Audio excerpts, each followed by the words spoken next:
Ladies and gentlemen, what is going on? Welcome back to the channel. If this is your first time here, welcome to the channel in the first place. This weekend we headed up to LA to race at the Velo Sports Center. This is a proper Olympic track, 250 meters. It's got the nice pretty boards and all that jazz. I am used to racing right here in San Diego. We have a 333 meter asphalt track. I raced the Aces on Tuesday nights, which is actually our highest category here in San Diego. Sort of like a Cat 1 through 3 probably on the track. But according to USAC, since I don't have the upgrade points, I am still a Cat 4. So that means I had to head up there and race the Cat 4 Omnium to chase down some of those extremely sought after and super rare USAC upgrade points. Let's see if I can go get them.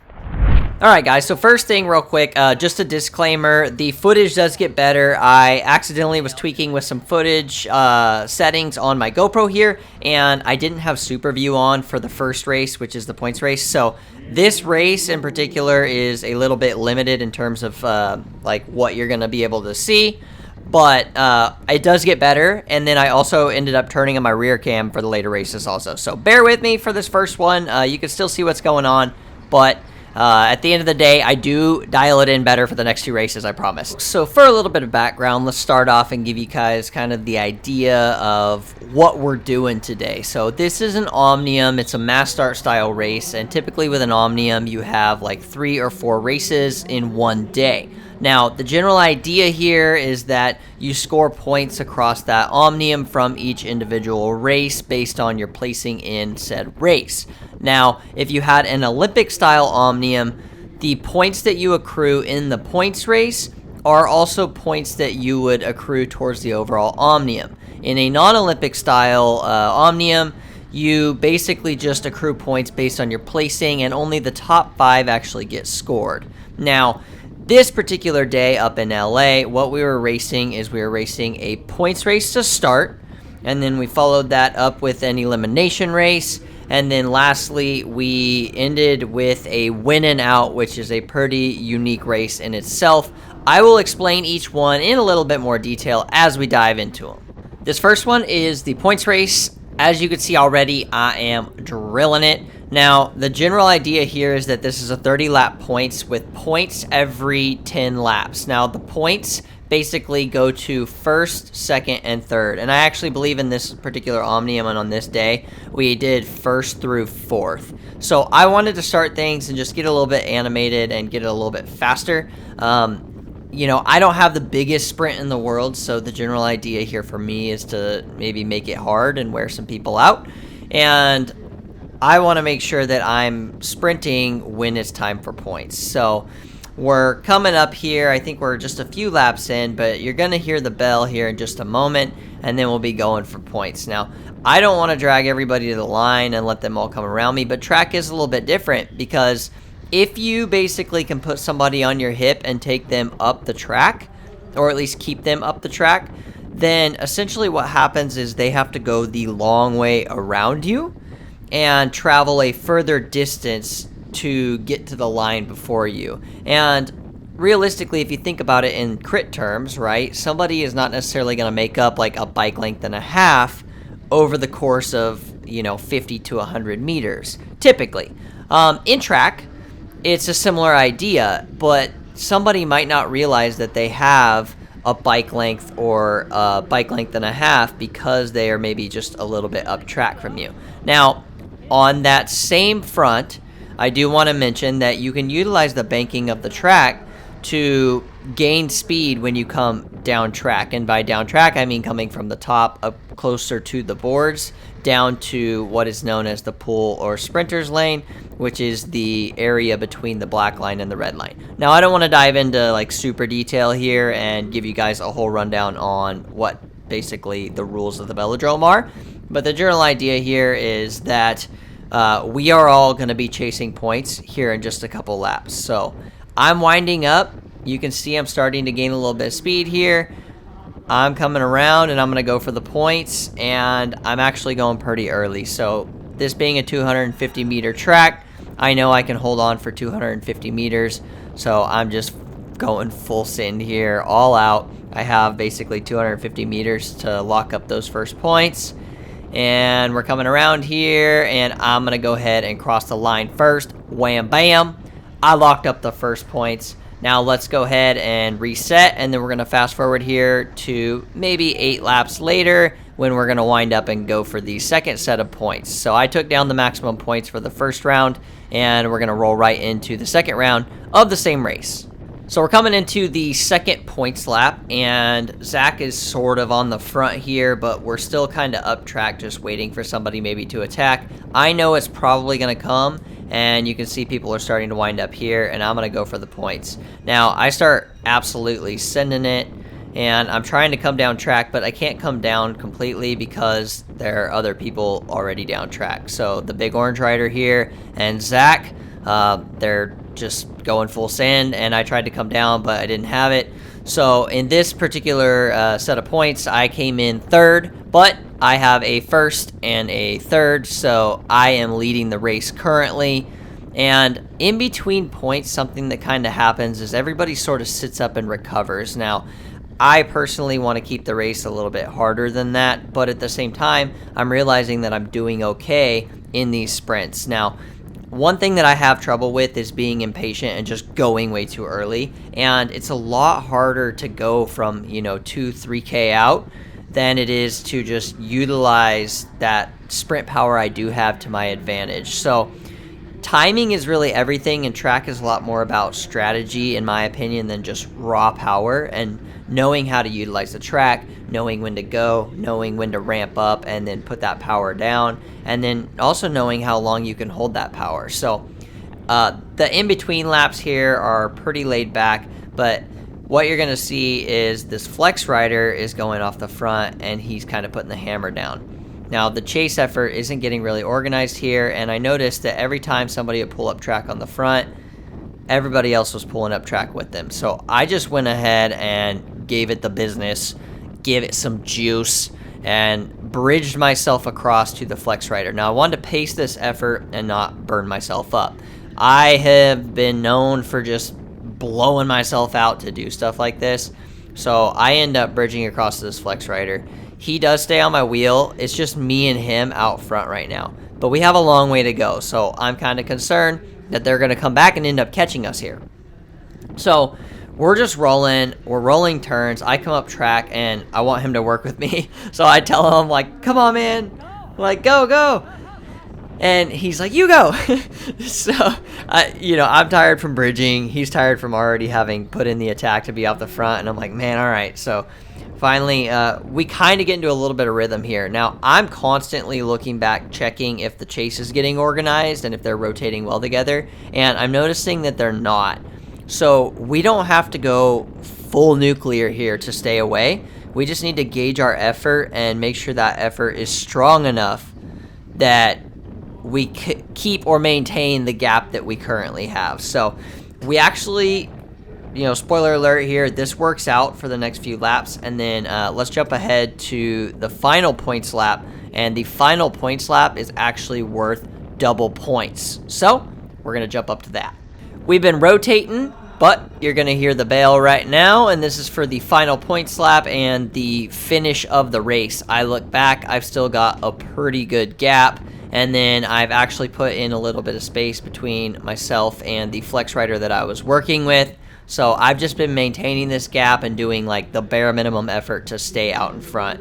So took that one with basically a commanding lead. I was freaking amped. I took down the points race with a first in the first points, third in the second points, and then I stayed off the front for the third points as well, locking in the double points. So now we're just slowing down, and let's go ahead and move on to the next race, which is the Elimination, one of my favorites. The Elimination is actually usually one of my strong suits, but for some reason, I've just been riding them like absolute dog crap lately. So this is my redemption, man. And as you'll note here, I fixed the camera so you can see both arms and you can actually see the whole track of what's going on. But we're rolling out for the Elimination. If you're not familiar with Elimination, the style of racing is really interesting. Every single lap in this scenario, they pull a rider from the back of the group. Now, there's two ways to really approach this. You can either be towards the front of the group and never really be worried or in basically danger of being eliminated, but you have to eat all the wind, you have to ride really hard to stay out there, and you have to make sure nobody comes over the top of you. The other option here is to ride at the back and play what they call the devil. Now, playing the devil is less than ideal because you kind of have to sprint every time, and that takes a lot out of your legs over time depending on the type of rider you are. So there are a few tips to being successful in elimination. And one of the things you're not going to want to do is get put in the box. Now, what do I mean by being put in the box? Basically, that means that you are down track and somebody is up track on top of you, which is to your right in this instance, and they're forcing you to stay basically behind the rider in front of you. Now, I have somebody in my box to the left. You can see the rear disc in my rear cam, and he is stuck there. Now, I am intentionally keeping him right there in the box. So that's kind of something I use, is intentionally boxing somebody else in. And it's pretty funny because Ethan, somebody that we race against up in LA, he's a super cool dude. He just comes charging through right there, but he knows he's in the box and he's got to get out of the box, otherwise he's probably out. So I'm always keen on keeping people in the box. Now, if you can't just force somebody into the box and make sure that your rear wheel is in front of their rear wheel, well, then you kind of have to sprint over the top and take a front position. If you're too high up track, you have to ride really, really far compared to the person in the front. Now, that can be a struggle as well. I typically like to stay somewhere kind of in this middle area, but sometimes you get in a position where maybe you played the devil or you sprinted around or you accelerated really hard, and what you end up having to do is come over the top. Now, you can see the flex rider on my right. He just came over the top, and ideally what he would do is take the front or basically the second position here and get kind of a half draft. Something you'll see happening, and this is critical to note, is Zach is coming over the top, and if you find yourself kind of getting put in the box or in danger of being out, what you want to do is really ensure that you drop back and you come all the way around. So I'm in panic mode there. That's why I start yelling, hop, hop, hop, because I know that this is a really dangerous situation to be in. So you'll see I kind of let off the gas and I swing up track and I start sprinting immediately to get around. I know at this point, like, I have to go early because I need to be in front of other people. So I'm like forcing the situation here and putting myself as far to the front as I can. I am on the hip of the big orange rider right here, and just a note, he has to stay in the sprinter's lane until somebody relieves him of that. He can't pull off. So Zach is sprinting, and I know this is all out because an elimination goes down to the last two, so we're sprinting for it here. Boom. Zach and I get through, and it's just he and I. Now, this is the last lap, and it basically becomes a match sprint. So I'm looking back, and I'm trying to keep Zach up track, and I'm trying to keep him on my hip, and that's working out nicely. Now, something funny happens here. I'm, like, sprinting for the line, and Zach drops in behind me with 50 meters to go, and I'm like, man, all right, cool. Like, give it to me, I guess. Like, what's going on here? Turns out Zach's taking off right now, and he thought we had a neutral lap, and then we were going, and that does happen in a missing out typically, but elimination just goes all the way down and then directly to like a match sprint style battle for it. And that's what the official said before too, but Zach got confused. So he thought we had another lap to go, so he just like backed off and kind of let me have it. Otherwise, he probably would have beat me. Like, I don't know. Zach has a heck of a sprint. He's my teammate, so I know this, and that's why I was worried. I was trying to, like, use my brain to keep him up the track and make him go the long way. But nonetheless, I got that win as well. So I'm 2 for 2, baby. I'm leading the Omnium. The nerves are pumping. I don't really know how I can get beat in the Omnium at this point, but, you know, now the pressure's on, man. I got to defend my 2 dubs, and we're going into the winning out, which I will give you guys a brief breakdown of right now. The winning out is the opposite of a missing out. the idea here is to be first across the line as soon as you start racing. So with the win and out, this is something I'm not like the most familiar with because we don't really race a lot of this in San Diego, but we have a neutral lap, and then they are going to blow the whistle, which means we're racing. After they blow the whistle, we will come around one lap, and then they're going to ring the bell, and then that bell is for first place. So I'm basically... in my head, I know, like, I'm absolutely just gonna friggin' send it as soon as I hear that bell. And I know, like, honestly, I could probably go a little bit longer here, so I'm just thinking, like, all right, I'm gonna try and go early. Basically, as soon as they blow that whistle and say we're racing, I'm gonna send it. And I'm trying to maintain a position here where I have an outlet and I'm not boxed in so that I can get around and take first. So you heard the whistle. We are racing right now. And I see the flex rider starts to go. And I don't want to get boxed. And I use a little bit of the track here. And I'm sprinting the straight. I'm coming up track. And then I'm going to dive into the sprinter's lane. But the big orange rider was there. He was kind of keeping me out of it. And then boom. Welcome to Gapplebee's, baby. No, but I did have a really good sprint here, and I went so hard. I did like a 14.5-second lap or something like that, so it was like 38 or 39 miles an hour, which was sick. There you go. Locked up first place in the the winning out, just like that. I was freaking stoked because that locks up the Omnium victory for me. A little bit of dry heaving for, the fans. But this was a good time, man. Like, I don't know. I've really never, like, done the win and out like that. And so I was just like, all right, I'm going to send it and go as hard as I possibly can and try and lock up the first place slot. I went 3 for 3 on the day. And, guys, it has been a quick minute since I've gotten a result. So, I needed it. I'm freaking amped, and all the training is, like, definitely paying off now. Shout out to Taylor for giving me the watts. But seriously, man, I'm so stoked. And then Zach, my teammate, ends up coming in second. Now, something to note is, like, no team tactics on the track. So we're racing against each other today.